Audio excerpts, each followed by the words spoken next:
Welcome back to Market It with Atma, where we share the tips, tools, and strategies to help your business be successful. Today, we have a very special guest on the show, Mr. Dan Dalton, who comes to us with over 30 years of experience in leadership, HR, and professional development. And he is now the proud owner and founder of P314 Consulting. Welcome, Dan. How are you? I'm doing fine. Thanks for having me, Story. I'm so glad you reached out because this is something that I've never heard of before. So can you tell us a little bit about what your business is that you've created and your vision? Exactly. Well, basically, I wanted to continue the consulting type work that I did as a professional human resources, getting myself in front of people who just need to know a little bit more about themselves. The basis of what P314 Consulting does is centered around self-awareness and personality profiling to improve communication, to improve just the understanding of where one is in their life, how they think, how they develop. And self-awareness is the starting point of personal development, either professionally or personal. Absolutely. And I know that recently I did a lot of different assessments to see who I was. And sometimes based on the day, it was a little bit different when I did them, but it was very eye-opening. So can you tell me a little bit more about why this vision came to you and what need you're trying to help people with? Well, let me tell you a little story about myself that kind of really brought it all home. When I was in high school and in college, I was pretty popular. I was involved. I was on the baseball team, was in the choir, but I wasn't necessarily a starter or didn't really do the solos. I was even in drama and didn't have the lead roles. But my best friends did. And I was halfway through my career and learning about personality profiles, and it struck me all of a sudden, I was in number 2. I was the best friend of the leaders. And I wasn't actually stepping out and taking advantage of those leadership opportunities myself. Okay. And once I began to understand just sort of how I think, how I process information, how I make decisions, I began to start looking into how can I help people come to this realization a little bit earlier in life than I did. Yeah. I happen to have a lot of friends that have kids who are in high school and early stages of college. And so I started just asking questions. And lo and behold, there was a lot of them who felt, I went to school because this is where my parents wanted me to go, or this is where my family goes, or I'm going to be an accountant because that's what dad wants, or mom wants me to be this. Yeah. And there was a lot of them that were changing majors, a lot of them that were repeating school, a lot of them that got comfortable being at school because they weren't really sure how to make those adult decisions. Do you feel like that's because they had to follow that lead from their parents? They weren't really looking for what was really making them happy? Exactly. And it's not anything that was, a negative of their upbringing or anything. Right. It's just that, we have a lot of kids right now that were never allowed to fail. So they're missing out on some learning opportunities early in life. I learned a long time ago that you can have a loss, but you only dwell on a loss long enough to learn from it. I love that. And you move forward. The name of my company is P314. It stands for Philippians 3:14. And the Dan Dalton paraphrase of it is that I forget what has gone behind. I strive forward to that to which I've been called. I love it. That's the goal of my company.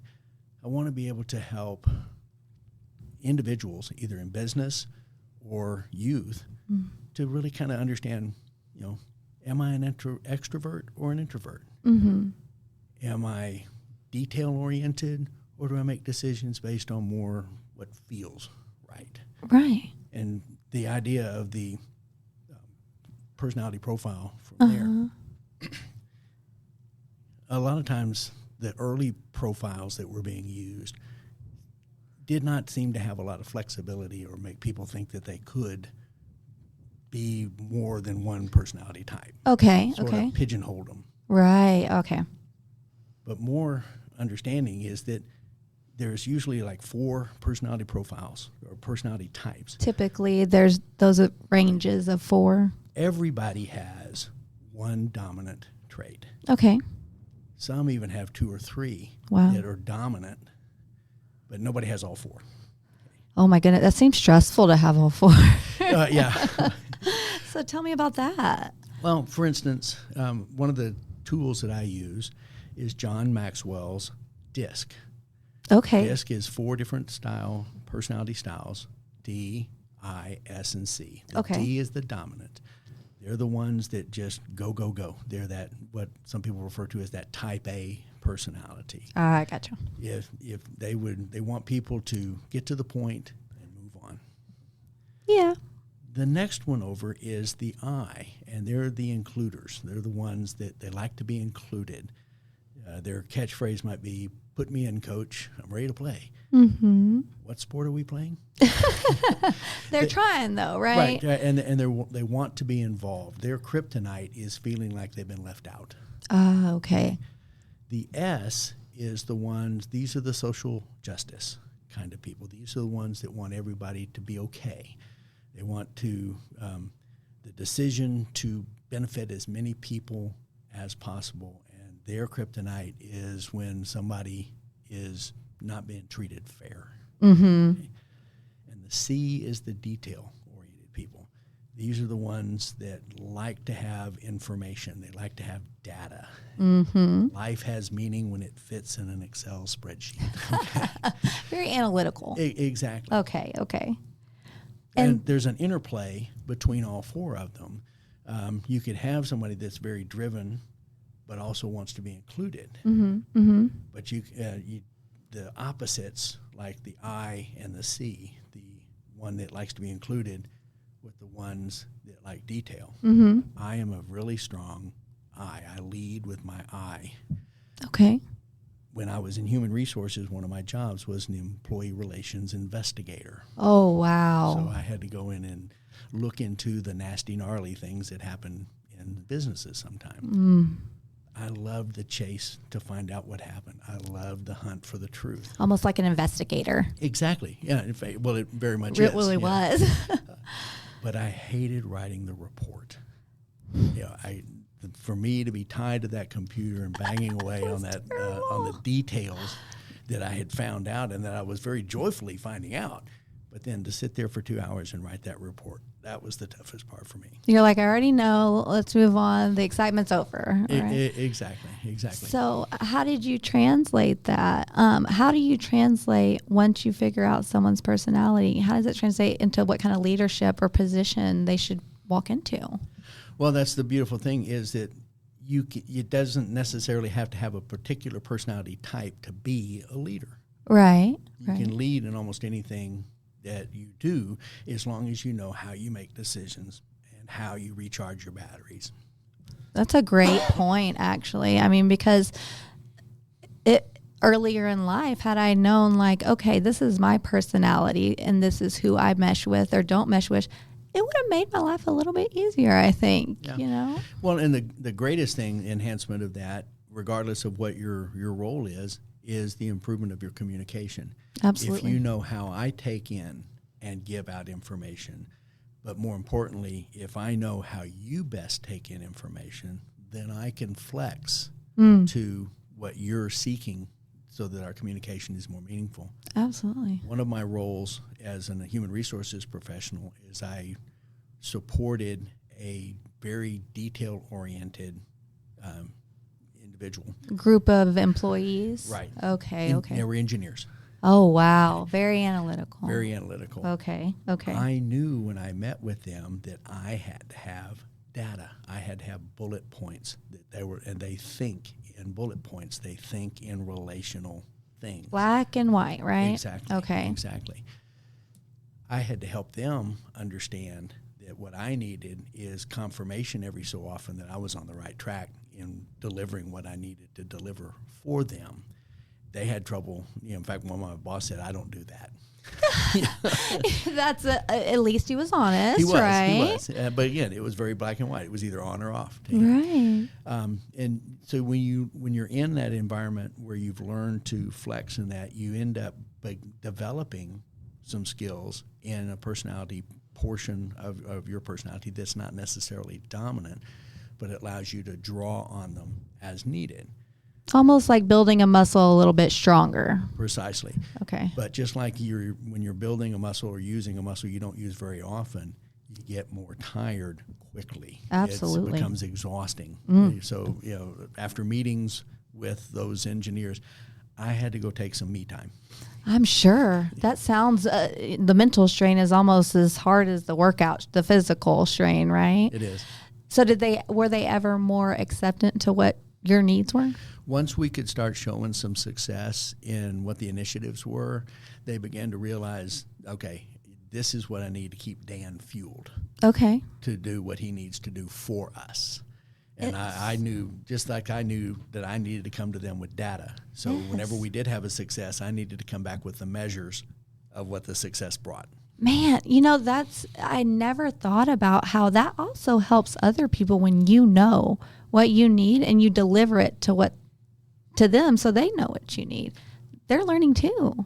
My wife is a C.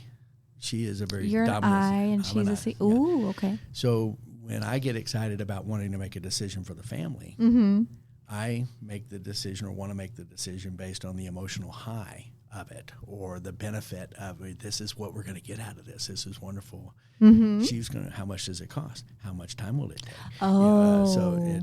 And I can make a decision spur of the moment.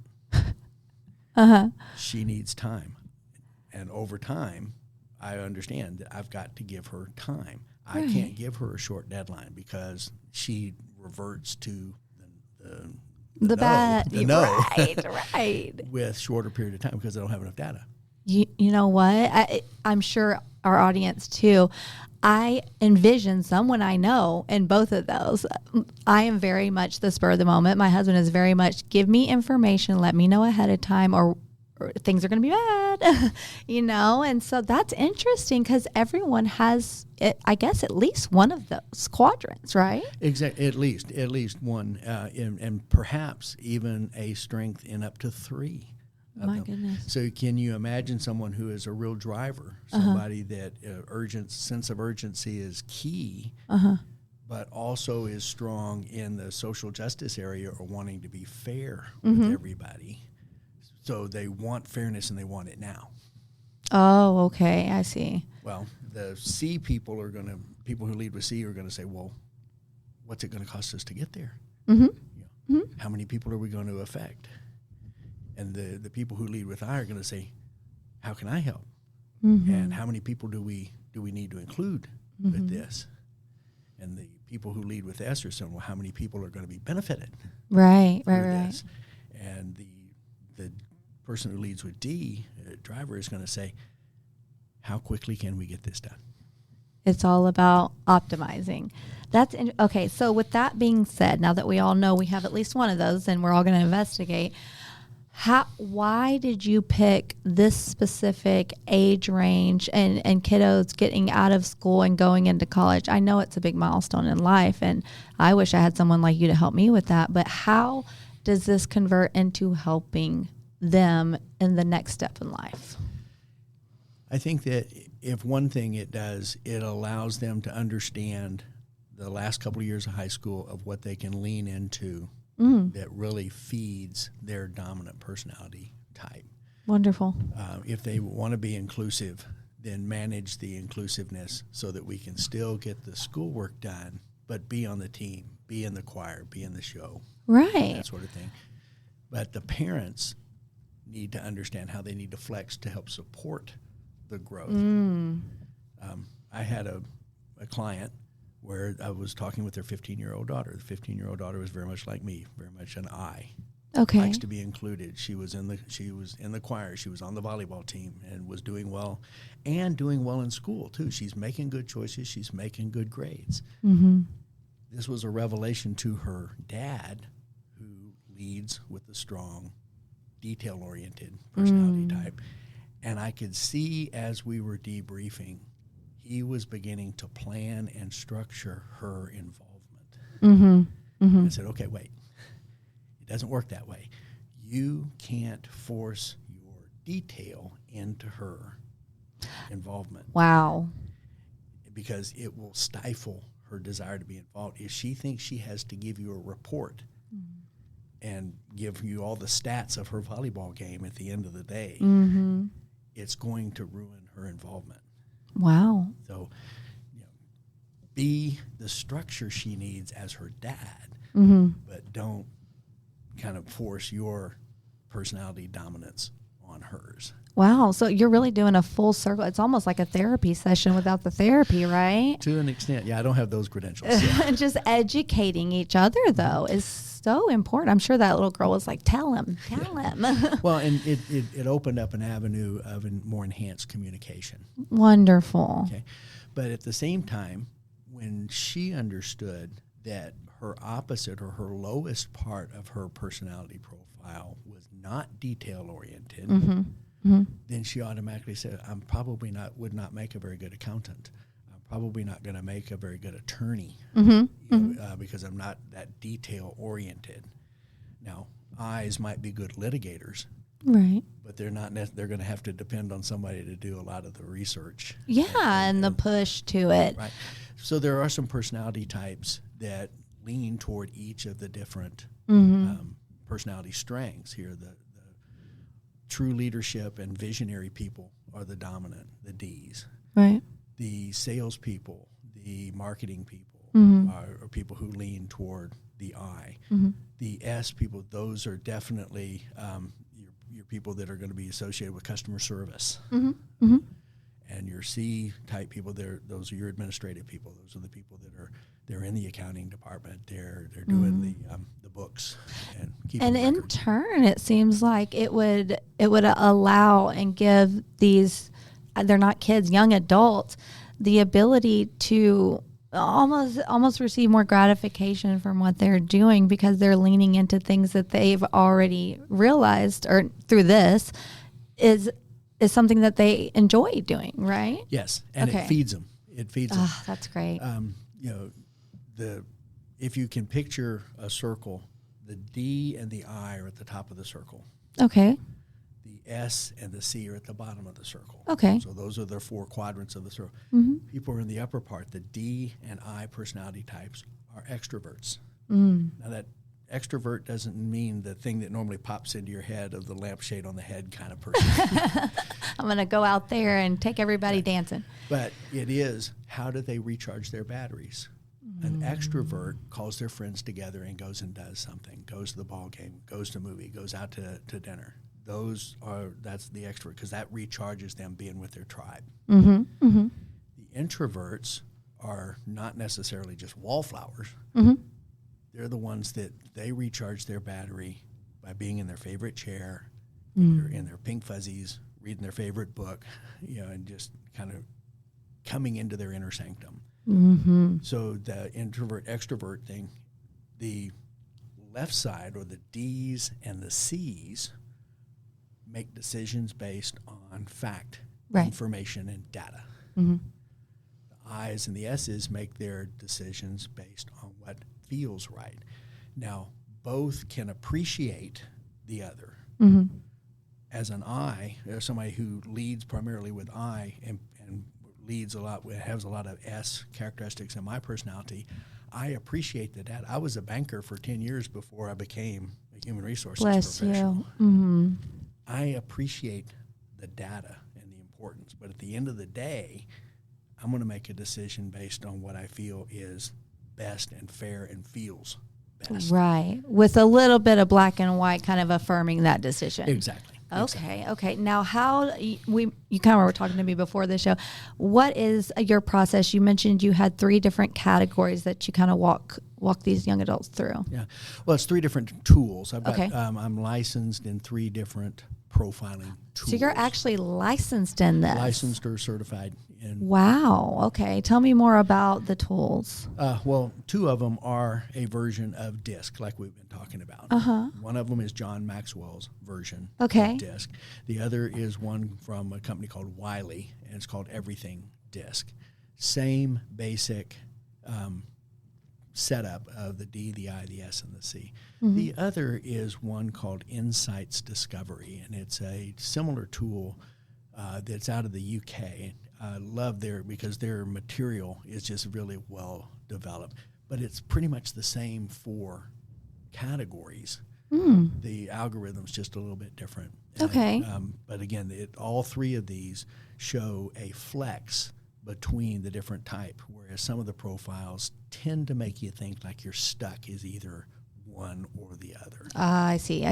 And this is a variance of questions that they ask you, or are they multiple choice or agree, disagree, things like that? They're which would you rather type questions. Okay. And they're going to be on a dichotomy of things. So you might have something that is a very I-related characteristic and a C-related characteristic, and you ask, okay, which would you rather? Oh, okay. Or they may say, here are 4 pairs. Okay. What do you most like? What do you least like? And of the other 2, pick one of the 2 spots in the middle. So you got 4 slots. You got to fill all 4 slots. So 1, 2, 3, or 4 in priority order.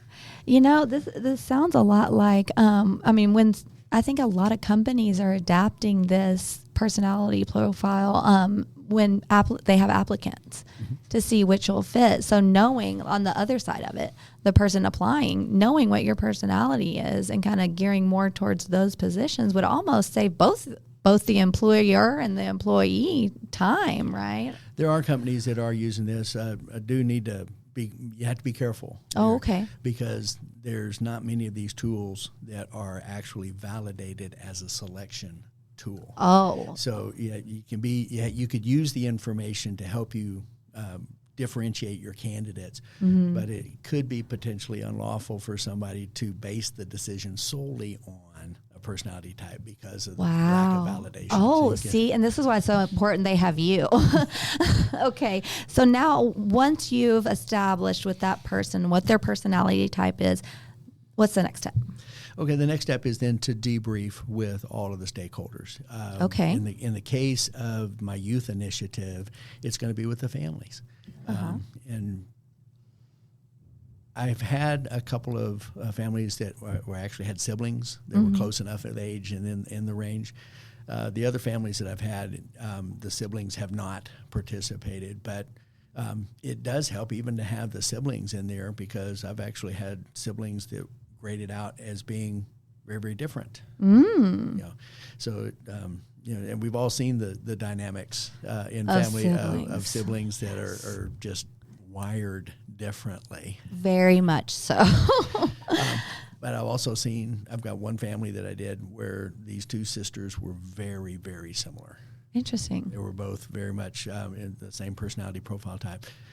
Their dad is a software engineer and is very, very technically oriented, but has a lot of the S-type characteristics in his profile. So he's basically on that bottom part of the circle between the C and the S. And wow. So what were the girls? The girls were both a mixture of I and S. Oh, nice. So once you've established that and you have that intake with the family, letting them know, you kind of guide them, I would assume, to the next point, which is, okay, this is what you would succeed in, or can you help me with that part? To an extent. John Maxwell does have a profile in their youth initiative that takes the algorithms and shows them potential career categories. Wow. That will help them figure out, perhaps this is, and they're pretty exhaustive lists in each of the showing the strengths of the different personality types. Wow.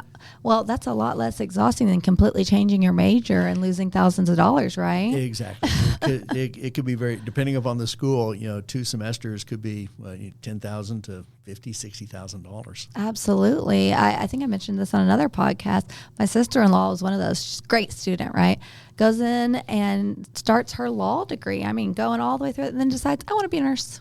Completely changes. You know how expensive that is? Yes, very it's much. Incredible. So I'm sure that from a parent's point of view, you helping establish this at the end of the day is really going to allow them to save a lot for the next kiddo in line, right? That's the hope. That's the idea objective behind of the it. organization. Yeah. I absolutely love this. So have you seen a lot of feedback from the people you've helped so far? Yes, the pilot group that I did to start this initiative, we're all friends. So I asked them candid questions. I said, is this something that, first of all, that you find value in? And they said yes. I said, not only in helping their young one navigate through the tail end of high school, the early parts of college, but also they could see the benefit in the inner dynamics of their family relationships as well. Mm-hmm. I said, okay, is this something that you would pay for? Right. Because I'd love to be able to do it, pro bono for everybody. Of course. But the idea of a business is, because the IRS says if you do this for 3 years and don't make any money, it's a hobby. So, That's interesting. That's interesting. I need to remember that. So, I've had some good feedback that everybody that I've done through the pilot, and there were 6 families that went through the pilot, have all said, yeah, this is beneficial. It's valuable. And there were aha moments for the kids as well. Wow. So then they have to be receptive to it, right? Certainly. They have to actually take the advice. So about how long is the program from start to finish once someone says, hey, I'm interested in pretty much you helping me figure out where I want to go? It takes the profile itself takes less than 30 minutes to complete. Okay. And it's about 64 questions, and they're not, mind-bending questions. Right. The assessment comes back. I usually take about an hour to debrief it with the family, but I let that be what it will be. If the discussion is rich and we're still going at the end of an hour, we keep going. Okay, great. I'm not going to let the time clock interrupt some good, rich conversation. Which is wonderful at the end of the day. I mean, what you're doing is very inspiring, that you want to help these kids, and you found an area of growth, even for, I think this would be a wonderful thing for foster kids. Yeah. Coming out of the foster care system. I mean, a lot of them come out not knowing what to do. At 18, they have to go. So I feel like it would be very valuable for kiddos like that if you could have, some of the nonprofits come to you and ask you to come in and help these guys. I hadn't even thought about that particular population, but those kids that are at that point where they're having to take charge. Yes, whether you want to or not, right? Of a life that they have probably had very little opportunity to take charge of. Absolutely. It's probably a little intimidating, too, to have someone like you that's been trained in HR for so long, very level-headed, obviously. I'm sure you had to be. Kind of helping them navigate, not making them feel ignorant for asking those questions. Oh, yeah. Yeah, there's no dumb questions. And that's wonderful to hear from, especially somebody that's been through corporate America and worked for Fortune 500 companies, that you got to ask a question or make a mistake to learn, right? Yeah, exactly. Exactly. You got to be able to recover from mistakes. I mean, from Philippians. Absolutely. But at the same time, you can't measure growth if you don't have a starting point from which to measure. Wow. And you're doing a great thing by walking these people through it. Something they don't even know they probably need, right? It is a discovery. There is some discovery there, yeah. That's so funny you say that, because at Advent Trinity, we're very structured in our processes, and the first portion of our process is actually called the discovery. So it's funny that you mentioned that, and that's pretty much deep diving into what you are, who you are, and how it needs to flow. So it's very similar to that. Indeed. Everybody needs a process. I've found out in life, you can't just wing it all the time. But finally, your message, what would you tell our listeners who are inspired by your message? How can they reach you? How can they talk with you more about this? My website is under construction. I can help you with that, by the way. Oh, great. I definitely need the assistance. But my email is dan@P314Consulting.com. No dashes or anything like that? No, nothing. Okay, great. And then I ask everyone at the end of the show, you guys already know, if there was one thing that you can go back and tell yourself, or tell a new business owner or entrepreneur, you wish you would have known back then, you wish that you could tell them now, what would it be? It would be that, do the analysis so that you can start whatever you're going to do with the peace of mind of the time that you've given yourself to do it. I was not prepared to do this 5 years ago. Now granted, I've received some blessing that I can do this at this time of my life, that it's allowed me the time to do it, and do it slowly, and do it, build it carefully. Right. But at the same time, you've got to get to the point where you take the courage to just hold your nose and jump. Oh, I love but you do it in a calculated way. Yeah, you have to have a strong foundation of a house before you can build the frame in the house, right? Exactly. That's wonderful advice. I'm going to take that one too, if that's okay. Sure. Well, thank you, Dan. And I hope later in the year, maybe next year, you can come back on the show and give us an update and some more success stories. I'd love to. Thank you very much. Awesome. And for all of our listeners out there, Dan's information will be in the information below. If you'll just click on it, give him a shout. I'm sure he'd love to hear from you and help you. Until next time. Bye-bye.